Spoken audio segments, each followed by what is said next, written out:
yang kecil, dari mana komuni Batuk itu mulai? Sejauh saya ingat dari paroki Wedi, sama wilayah Keuskupan Agung Semarang.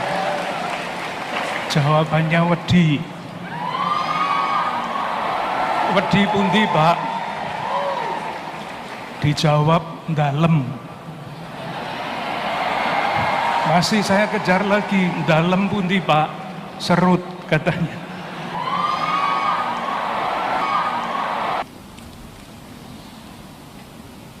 Bapak Uskup Robertus Rupiat Moko, para imam, biarawan, biarawati, para ibu dan bapak, kaum muda, remaja dan anak-anak yang terkasih, umat Keuskupan Agung Semarang yang berbahagia.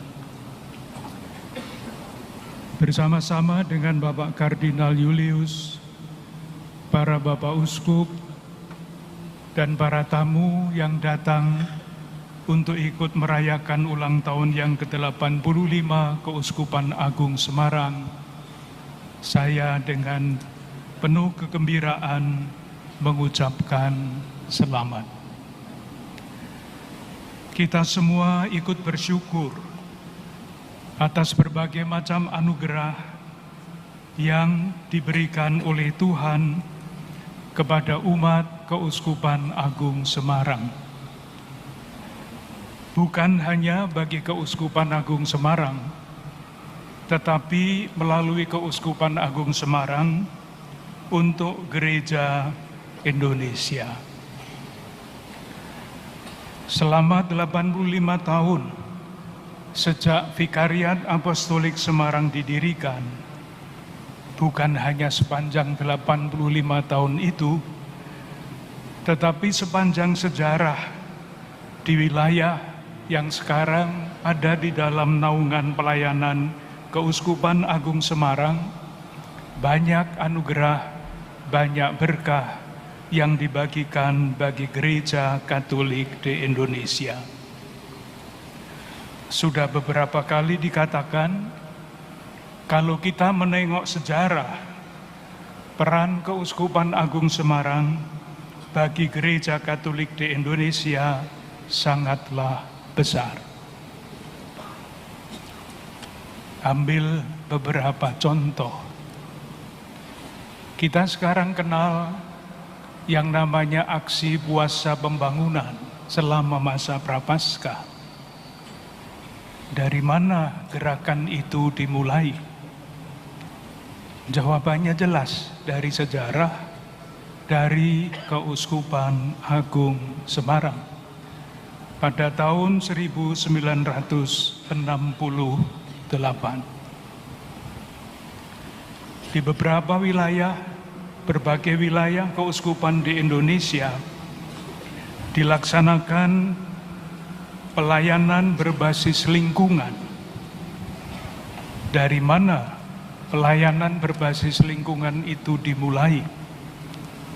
Jawabannya dari Bintaran, Yogyakarta, wilayah Keuskupan Agung Semarang, sejak tahun 1934.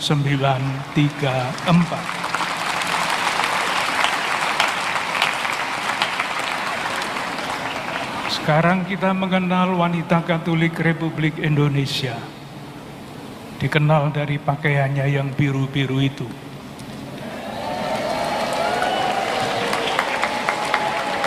Pertanyaannya, dari mana WKRI itu mulai?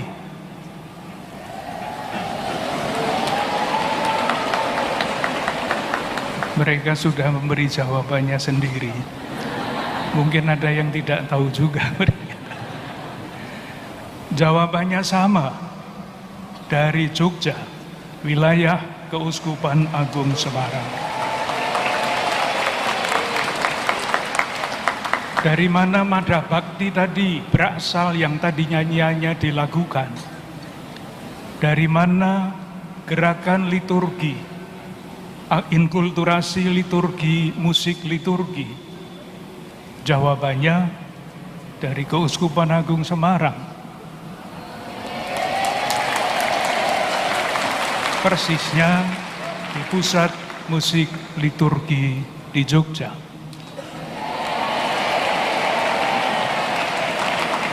Itu yang besar-besar, yang kecil, dari mana komuni Batuk itu mulai? Sejauh saya ingat dari Paroki Wedi, sama wilayah Keuskupan Agung Semarang. Belum lagi yang disebut-sebut awam misionaris yang tersebar di seluruh Indonesia. Saya pribadi tidak jarang berjumpa dengan tokoh-tokoh di suatu wilayah, di keuskupan di luar Jawa. Seringkali saya bertanya kepada yang saya jumpai, "Bapak dari mana?" Dijawab, "Dari Jogja."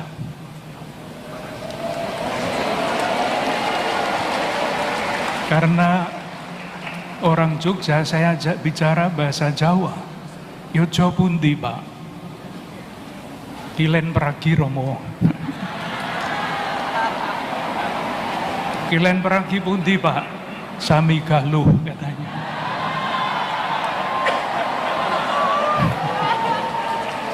Belum lagi yang mengaku dari Klaten. "Klaten pundi?" Jawabannya Wedi. "Wedi pundi, Pak?" Dijawab Dalem. Masih saya kejar lagi, "Dalem pundi, Pak?" "Serut," katanya. Itu daerah perbatasan antara Sleman dan Wonosari, jauh sekali. Untuk semua itu, untuk semua peran Keuskupan Agung Semarang bagi Gereja Katolik di Indonesia, diucapkan terima kasih.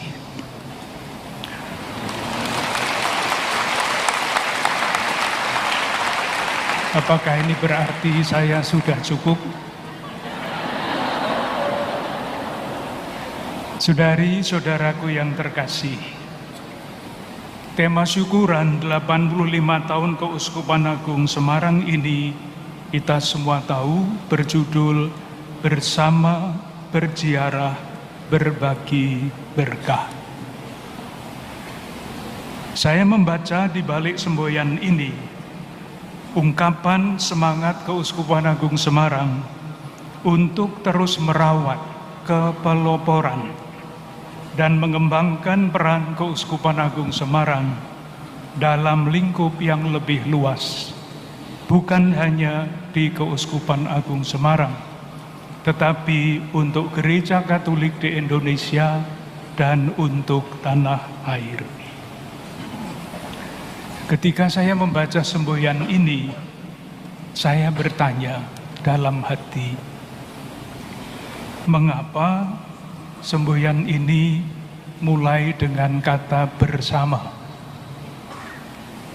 Bersama, berziarah, berbagi berkah.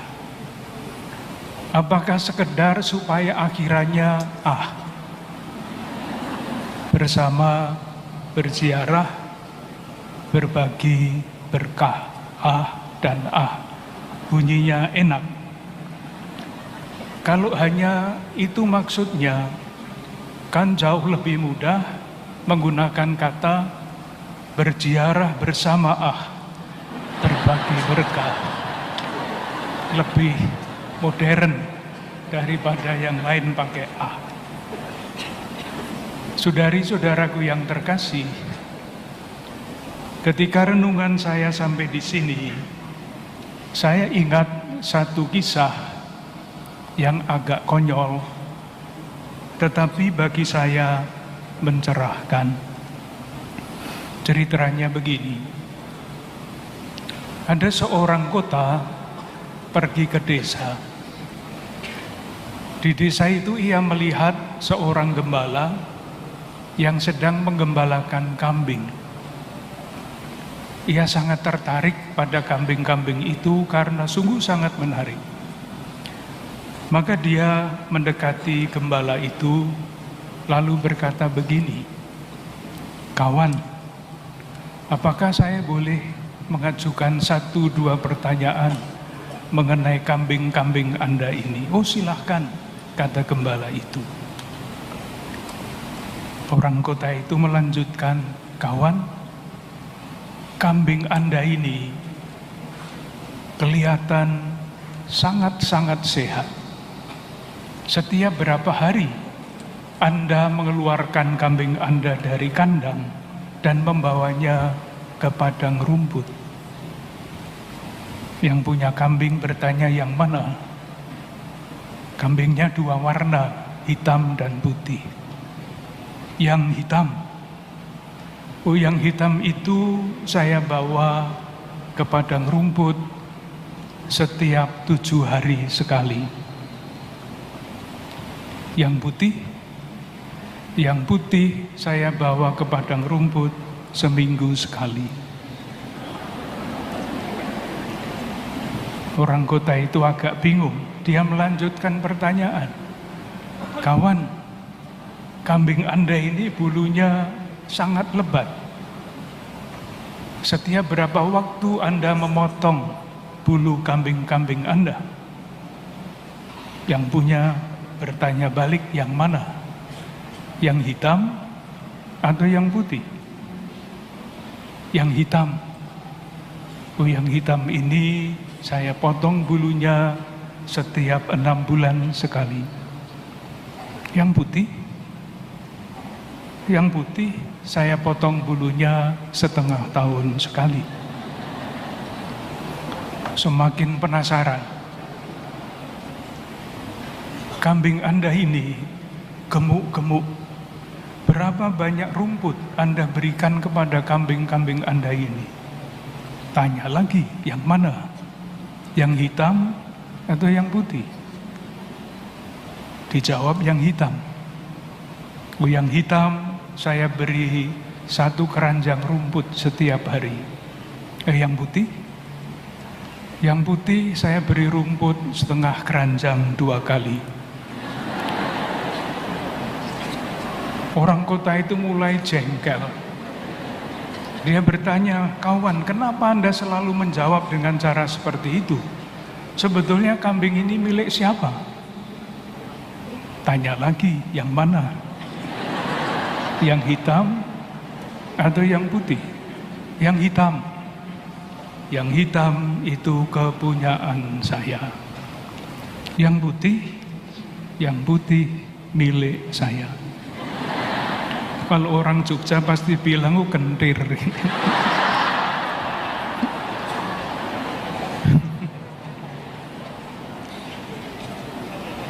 Yang menarik dari kisah ini adalah tulisan di bawah cerita. Itu yang tadi saya katakan mencerahkan. Tulisannya berbunyi begini, "Allah itu mempersatukan, manusia memisah-misahkan." Saya kira pencerahannya sangat jelas. Dan dongeng ini menjawab pertanyaan saya tadi, untuk saya sekurang-kurangnya. Kenapa mulai dengan bersama, berziarah? Itu artinya bersamanya digarisbawahi. Seandainya tidak digarisbawahi, rasa-rasanya cukup kalau menjadi kata yang kedua. Untuk dapat bersama, untuk dapat membangun kebersamaan, murid-murid Yesus mesti yakin bahwa dirinya adalah citra Allah. Sebagai citra Allah, kita dengan sendirinya tidak akan semakin memisah-misahkan, tetapi akan terterong terus untuk membersamakan.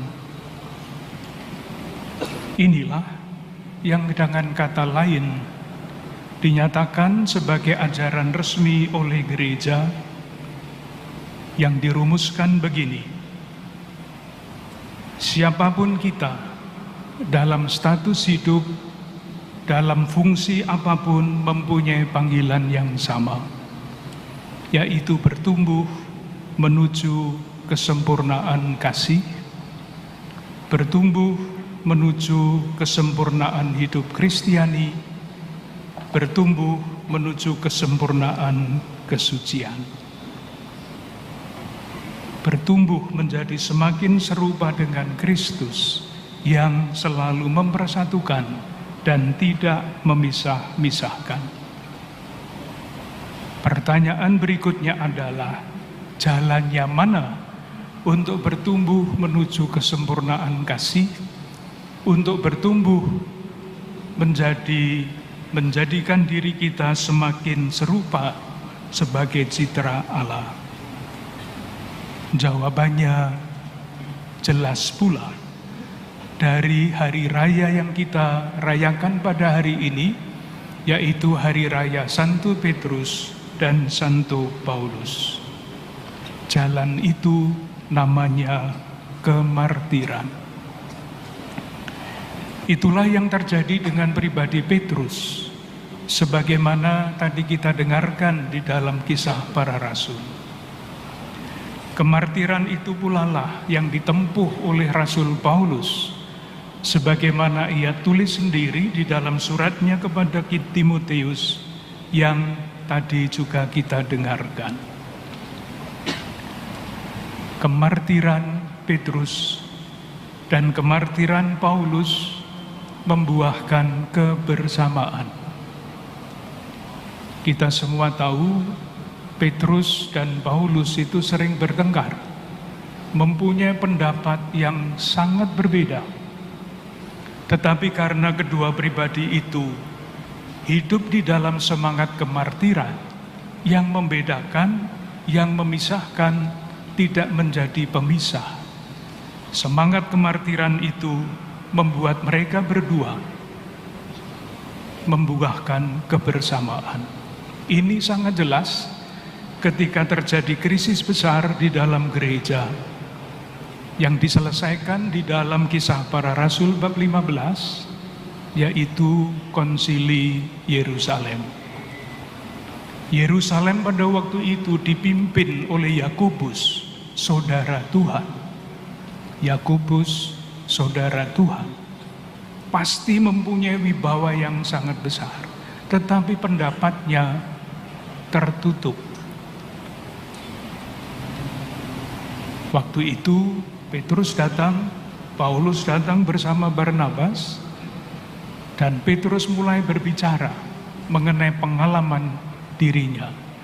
Paulus mulai berbicara mengenai pengalaman dirinya. Sesudah Petrus dan Paulus berbicara, Yakobus yang semula sangat keras pendapatnya, berlawanan dengan pendapat Paulus, membuat gereja di ambang kehancuran, ternyata terpengaruh. Kebersamaan Petrus dan kebersamaan Paulus bersama dengan Paulus mempengaruhi watak Yakobus. Dan karena pengaruh itu, ketiga-tiganya mengambil keputusan yang menentukan sejarah gereja sampai hari ini, yaitu gereja yang terbuka, bukan yang tertutup seperti yang dipimpin oleh Yakobus. Dan karena keputusan itulah warta Injil disampaikan ke seluruh dunia.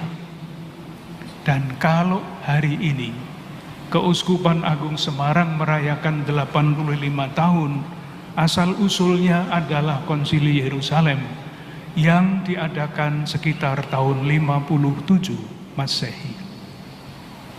Kita bersyukur karena watak kemartiran Petrus dan Paulus membuahkan kebersamaan di dalam gereja, sehingga warta Injil dapat disebarkan, dapat disampaikan kepada seluruh bangsa. Marilah kita saling mendoakan agar kita terus berusaha menggunakan kesempatan yang tersedia dan yang disediakan oleh Tuhan untuk terus merawat, dan mengembangkan kebersamaan. Bukan sekedar karena kebersamaan itu penting, tetapi karena kebersamaan itu memuliakan kita semua sebagai murid-murid Kristus. Membangun kebersamaan berarti melangkah menuju kesempurnaan kasih. Dengan keyakinan itu, marilah kita lanjutkan ibadah kita.